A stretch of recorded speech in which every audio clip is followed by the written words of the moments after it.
तो बढ़ेंगे आगे। उत्तराखंड में सभी पार्टियों ने आगामी विधानसभा चुनाव की तैयारियां जोर शोर से तेज कर दी है। सूबे में चुनाव से पहले राजनीतिक दलों में दल बदल की नीति भी खूब देखने को मिल रही है। विपक्षी दलों के नेताओं के एक बार फिर से अपनी पार्टी में आने का दावा किया है, जिससे पहाड़ की राजनीति गर्मा गई है। बीजेपी जहां मौजूदा सरकार के किए गए कार्यों के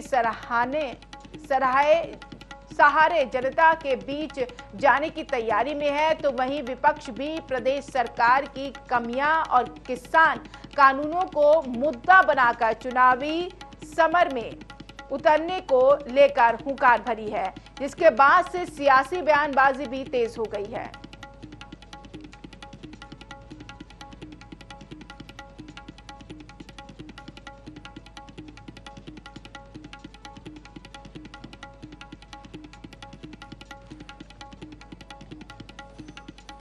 कुछ भी कहती रहती है, वो चर्चाओं में रहने की शौकीन है। आपने देखा तो कितने लाखों के विज्ञापन अपने वो छापा करती है, जबकि उन विज्ञापनों के पैसे से विकास कार्य किए जा सकते हैं। तो अभी मोहनिया जी ने कुछ कह दिया। 2-3 महीने पहले आपने देखा कि मनीष सिसोदिया जी देवभूमि आए थे, उन्होंने कहा कि एक बड़ा चेहरा हम बहुत जल्द आम आदमी पार्टी के लिए उतारने वाले हैं मुख्यमंत्री के रूप में, लेकिन आज 3 महीने बीत जाने के बाद भी वो बड़ा चेहरा नहीं उतार पाए। और यदि कोई पार्टी, ये सोचने वाली बात है कि यदि कोई पार्टी किन्हीं बड़े लोगों को शामिल करती है अपने पार्टी के अंदर, तो वो अंतिम चरण तक, अंतिम दौर की बातचीत तक उस बात को अंडर कवर रखती है। जो जिनके लिए आप कह रहे हो कि ये आ रहे हैं तो मुसीबत न बने या ये कहीं रोड़े न अटकाएं, कांग्रेस के जहां तक सवाल है, कांग्रेस तो पहले अपना परिवार संभाल ले।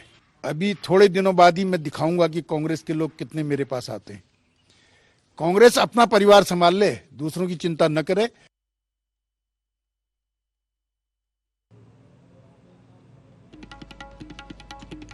साक्षी संवाददाता इस खबर पर तमाम जानकारी के साथ जुड़ गए। साक्षी, आगामी चुनाव को लेकर जहां सियासत देखी जा रही है, वहीं दल बदल की भी राजनीति देखी जा रही है।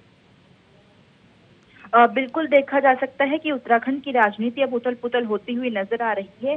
किसी विधायक और किसी नेता का कुछ नहीं कह सकते कि कब कौन सी पार्टी में वो शामिल हो जाएं। इसी के चलते जो है पार्टियों में पारदर्शिता भी की कमी भी देखने को मिल रही है फातिमा। वहीं मैं बता दूं कि अगर संगठन की बात करें तो संगठन की मजबूती की अटकलें सारी पार्टियां लगा रही हैं, लेकिन अगर बात करी जाए तो कहीं ना कहीं अब चुनाव नजदीक आ रहा है तो पार्टियों का टूटना स्वाभाविक सी बात है। तो ऐसे में जहाँ तीसरा विकल्प और चौथा विकल्प भी उत्तराखंड के पास है, जिसको हम आम आदमी पार्टी या फिर हम यूकेटी के नाम से जान सकते हैं, उसने भी कहीं ना कहीं अब राजनीति में उथल पुथल जो है उत्तराखंड की राजनीति में पैदा कर दी है, जिसके तहत अब देखा जा सकता है कि बीजेपी और कांग्रेस जैसी बड़ी पार्टियां अब कहीं ना कहीं असमंजस में है कि सत्ता में आने के लिए संगठन को पहले मजबूत करें या जनता को मनाएं। जी, इन सब के बीच विपक्षी दल के नेताओं के एक बार फिर से अपनी पार्टी में आने का दावा यहां पर किया जा रहा है। इसको लेकर क्या कुछ अपडेट, क्या कुछ जानकारी, किस नेताओं का जिक्र किया जा रहा है?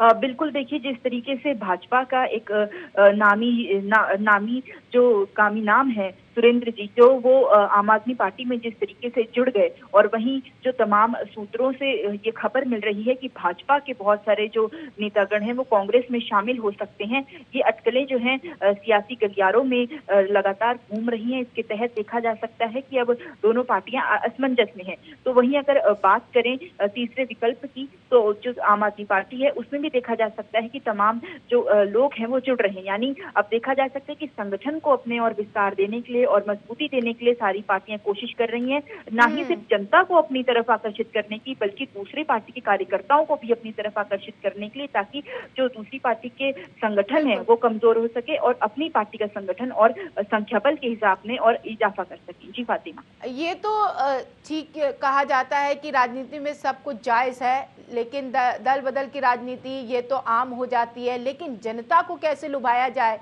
ये मुद्दा कैसे चिन्हित होता हुआ दिखाई दे रहा? कौन कौन सा मुद्दा सबसे ज्यादा इस दौरान गर्माता हुआ दिखाई दे रहा? साक्षी, देखिए फातिमा, वैसे तमाम मुद्दे जो हैं उत्तराखंड की सियासी गलियारों में घूम रहे हैं, लेकिन आजकल अगर मैं अभी रिसेंट की बात करूं तो आज जिस तरीके से कांग्रेस ने हुंकार भरी है और कांग्रेस ने जिस तरीके से अब बेरोजगारी को लेकर हजारों की भीड़ में जिस तरीके से राजभवन कूच करा है, आज उसके तहत ये मालूम पड़ता है कि बेरोजगारी, महंगाई जो प्रमुख मुद्दा है वो जो कांग्रेस की जो पार्टी है वो उठा रही है। वहीं अगर बात करी जाए भाजपा सरकार की, तो भाजपा सरकार लगातार इन चीजों को नकारती हुई नजर आ रही है। जिस तरीके से महंगाई बढ़ रही है, उनका लगातार ये कहना है कि क्रूड ऑयल के जो दाम है वो बाहरी शहरों से ही बढ़े हैं। वहीं अगर बेरोजगारी की बात करें तो तमाम योजनाएं निकली हैं रोजगार पहुंचाने की। तो वहीं एक मैं आपको बता दूं कि सियासी जुमला भी चल रहा है कि जिस तरीके से मेयर सुनील उनियाल गामा है, उनकी बेटी को एक सरकारी पद मिल गया, बहुत ऊंचा पद मिल गया, तो उनको वो पद कैसे मिल गया जबकि